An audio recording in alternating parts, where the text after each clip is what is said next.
आज के इस एक्सप्लेनर में हम एक ऐसी दुनिया में कदम रखने वाले हैं जो रंगों, राजवाड़ों और अनगिनत कहानियों से भरी है। हम बात कर रहे हैं राजस्थानी चित्रकला की।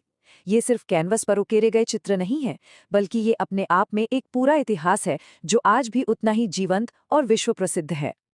अब जरा सोचिए, क्या आपने कभी सोचा है कि हमारे यहाँ भी एक मोनालिसा है? जी हाँ, भारत की अपनी मोनालिसा। और क्या आप कलाकृतियों में शाही रानियों को बाघों का बहादुरी से शिकार करते हुए देखने की कल्पना कर सकते हैं?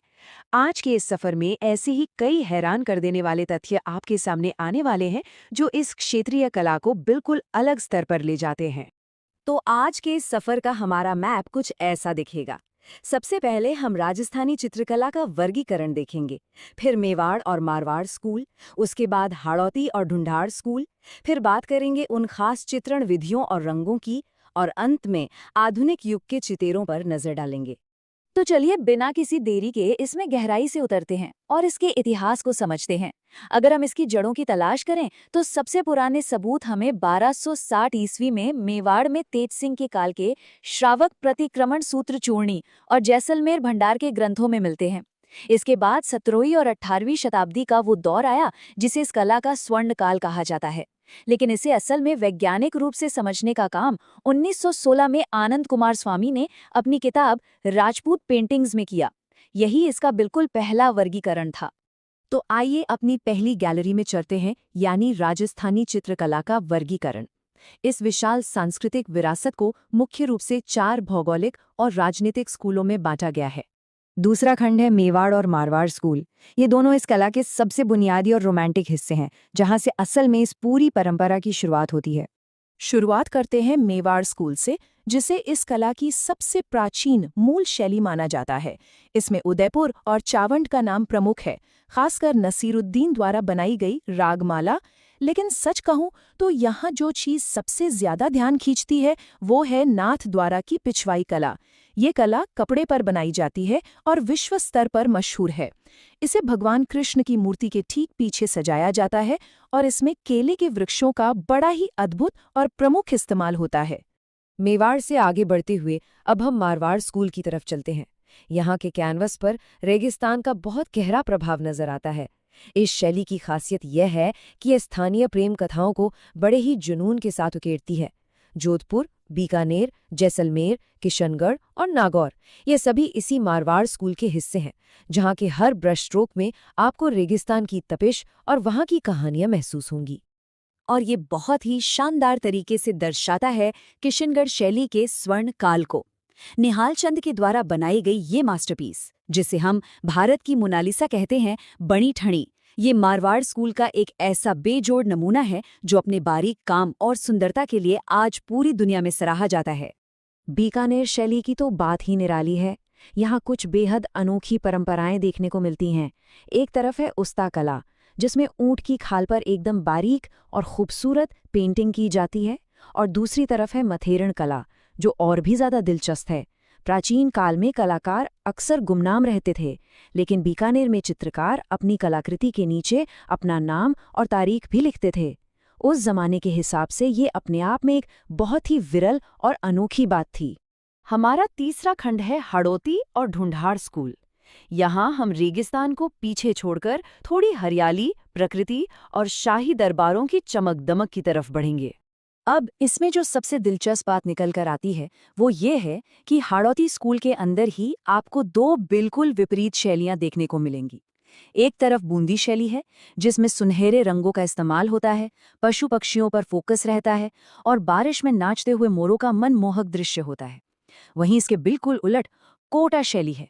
ये पूरी तरह से आक्रामक शिकार के दृश्यों से भरी है, इतनी आक्रामक कि इसमें रानियों तक को बाघों का शिकार करते हुए दिखाया गया है ना कमाल का कंट्रास्ट। ढूंढाड़ स्कूल की बात करें तो यहाँ मुगल कला का प्रभाव सबसे ज्यादा गहराई से महसूस होता है। जयपुर शैली में साहिब राम जैसे कलाकार हुए जो बिल्कुल लाइफ साइज यानी आदमकद पोर्ट्रेट बनाते थे। अलवर शैली में वेश्याओं के चित्र और हाथी दांत पर की गई बारीक कला देखने को मिलती है। और फिर हैं शेखावाटी की हवेलियां। यहाँ के भित्ति चित्र या फ्रेस्को इतने बड़े और शानदार हैं कि पूरे के पूरे इलाके को ही ओपन एयर आर्ट गैलरी कहा जाता है। खंड 4, चित्रण विधियों और रंग। अब जगहों से हटकर जरा इसके विज्ञान पर आते हैं कि आखिर ये कलाकृतियां बनती कैसे थीं। भित्ति चित्रों यानी फ्रेस्को को बनाने की मुख्य रूप से 2 विधियां थीं। पहली है फ्रेस्को बुनो, जिसे स्थानीय भाषा में आला गीला या अरायश कहते हैं। इसमें प्लास्टर के गीले रहते ही दीवार पर चित्रण कर दिया जाता है और इसी तकनीक ने शेखावाटी की गैलरियों को अमर बनाया है। दूसरी तकनीक है फ्रेस्को सेको, जिसमें दीवार के सूखने के बाद पेंटिंग की जाती है। इन्हीं अचूक रासायनिक और भौतिक तकनीकों के कारण ही ये रंग सदियों से आज तक टिके हुए हैं। चलिए आगे बढ़ते हैं और देखते हैं कि कैसे ये रंग एक पहचान बन गए। ये एक तरह का विजुअल कलर कोड है। मेवाड़ में लाल और पीला रंग हावी था, मारवाड़ के रेगिस्तान में पीला रंग प्रमुख रहा, कोटा शैली को उसकी नीले रंग से पहचाना जाता है, जबकि बूंदी की पहचान उसका सुनहरा रंग है, और जयपुर व अलवर शैलियों में हरा रंग छाया रहता है। मतलब आप सिर्फ रंग देखकर बता सकते हैं कि वो पेंटिंग राजस्थान के किस हिस्से से आई है। और अब हम आते हैं अपने 5वें और आखिरी खंड पर, आधुनिक युग के चितेरे। महल की पुरानी दीवारों से निकलकर आधुनिक दुनिया में इस कला का सफर।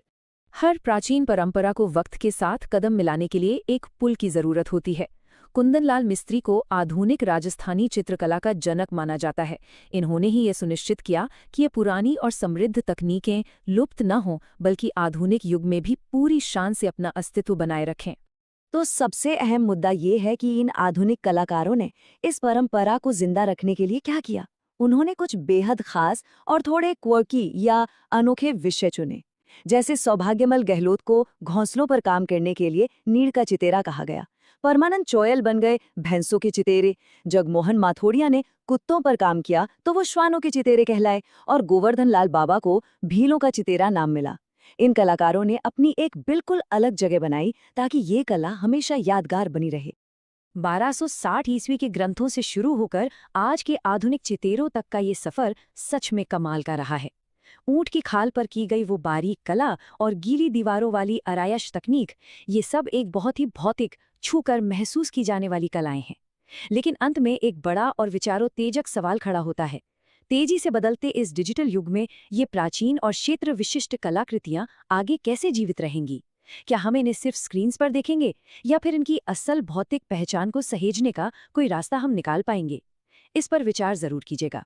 आज के इस एक्सप्लेनर में हमारे साथ जुड़ने के लिए आपका बहुत बहुत धन्यवाद।